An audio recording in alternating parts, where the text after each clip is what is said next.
تبارك الذي نزل الفرقان على عبده ليكون للعالمين نذيرا۔ اسی طرح ایک بہن دلی سے سوال کیا ہے۔ سوال یہ کہ مفتی صاحب السلام علیکم ورحمۃ اللہ وبرکاتہ۔ جی بہن وعلیکم السلام ورحمۃ اللہ وبرکاتہ۔ مفتی صاحب سوال یہ ہے کہ والدین کے مابین اگر اختلاف ہو جائے، لڑائی جھگڑا ہو جائے تو اولاد کیا کرے؟ دیکھیے آپ کا سوال بہت بہترین ہے۔ اگر والدین کے درمیان اگر کبھی اختلاف ہو جائے تو والدین کے لیے بھی ضروری ہے کہ وہ جو ہے اپنے اختلاف کی وجہ سے اپنے اولاد کو ایک دوسرے سے بچھڑائے نہیں۔ بات سمجھ میں آ گئی؟ کبھی باپ اپنی بیوی سے لڑ لیا تو باپ کو یہ حق نہیں ہے کہ اپنی بیوی سے اسے روکا، اپنی ماں سے اسے روک دے۔ ماں کو یہ حق نہیں کہ اپنے باپ سے اس کی شوہر سے ناراض ہونے کی وجہ سے وہ اسے اپنے اولاد کو جانے سے وہاں روک دے۔ تو یہ ان کے آپس کے اختلاف کی وجہ سے اولاد کو ایک دوسرے سے توڑانا مناسب نہیں ہے اور شرعاً اس کی اجازت بھی نہیں ہے۔ تو لہٰذا اولاد کے لیے بھی ضروری ہے کہ اپنے ماں باپ کی ان باتوں پر توجہ نہ دے، آپ اپنے کام میں رہے اور ماں باپ کو سمجھاتے رہے کہ کہیں کبھی شریعت میں اس کی اجازت نہیں ہے۔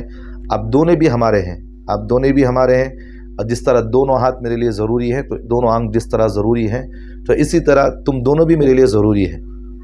تو لہٰذا والدین کو سمجھاتے رہے، اور والدین کو یہ حق نہیں ہے کہ اپنی ناراضگی کی وجہ سے اپنی اولاد کو ایک دوسرے سے بچھڑا کر رکھنا، باپ سے بچھڑانا یا باپ جو ہے ماں سے بچھڑا دینا، ان کو یہ حق نہیں ہے۔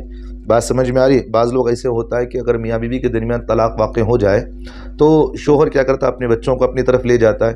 اب بچے وہاں روتے رہتے ہیں کہ بھئی میری ماں کے پاس مجھے بھیجو تاکہ ہم اپنی ماں سے ملاقات کریں، تو باپ جو ہے بجائے ماں کے پاس اس کو ملاقات کروانے کے اس کو بچھڑا کر رکھ دیتا ہے۔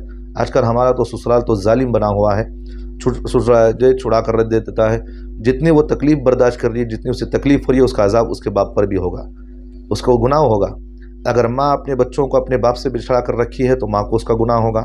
تو لہٰذا ان دونوں کی لڑائی جھگڑے کی وجہ سے، ان دونوں کی خلا و طلاق کی وجہ سے اولاد کو ہم بچھڑائیں گے نہیں۔ ہاں حقوق تو دونوں کی ایک ہے، تو ان کے حقوق کو بھی ادا کرنا اولاد کے لیے ضروری ہے، ان کے حقوق کو بھی ادا کرنا ضروری ہے۔ ماں باپ کی محبت میں آ کر ایک دوسرے کے ہم حقوق کو توڑیں گے نہیں۔ ماں کی محبت میں آ گئے تو باپ کو ہم جو ہے بدتمیزی نہیں کر سکتے، ماں کی محبت میں آ گئے تو باپ کے ساتھ ہم بدتمیزی نہیں کر سکتے۔ اس لیے شریعت نے ماں باپ کے حقوق کو بیان فرمایا، کہا کہ اف لکم، اللہ نے کہا کہ ان کے سامنے اف تک نہ کہو۔ ماں سے کہا کہ اگر ماں باپ اگر اختلاف ہو جائے، باپ کی محبت میں آ کر تم ماں کو اختلاف نہ کرو، کیونکہ اللہ نے کہا وَوَصَّيْنَا الْإِنسَانَ بِوَالِدَيْهِ، اللہ تعالیٰ وہاں ترتیب بیان فرما رہے، تمہاری ماں نے تمہیں 9 مہینے اپنے پیٹ میں رکھا، اس طرح کیا، تو یہ تمہارے لیے اس کا حقوق ہے۔ تم جس طرح اس کے پیر میں اس کے پیٹ میں رہتے ہوئے ایک پیر تم جو لات مارتے تھے، وہ جو اس نے آہ کہی ہے، اس آہ کا بھی تم اس کا حق ادا نہیں کر سکتے ہو پوری زندگی بھی خدمت کر کے۔ لہٰذا باپ کی محبت میں آ کر ماں کو نہیں توڑنا ہے، ماں کی محبت میں آ کر باپ کو جو ہے نازب الفاظ استعمال نہیں کرنا ہے۔ تو بچوں کی منشا یہ ہونا ہے کہ دونوں کو ملا کر ہم رکھیں۔ ہاں طلاق ہو گیا، خلا ہو گیا، تو پھر اگر خلا ہو گیا تو پھر ملانے کی کوشش کریں، طلاق ایسا ہو گیا تو پھر علماء سے مسئلہ پوچھ لیا کریں۔ تو بہرحال اس طرح کی بات ہے۔ تو والدین کے لیے حق نہیں ہے کہ اولاد کو ایک دوسرے سے بچھڑا کر رکھنا، اور اولاد کے لیے بھی یہ حق نہیں ہے کہ والدین کی محبت میں آ کر ایک دوسرے کو ہم توڑ کر رکھیں۔ اللہ ہم تمام کو عمل کی توفیق عطا فرمائے۔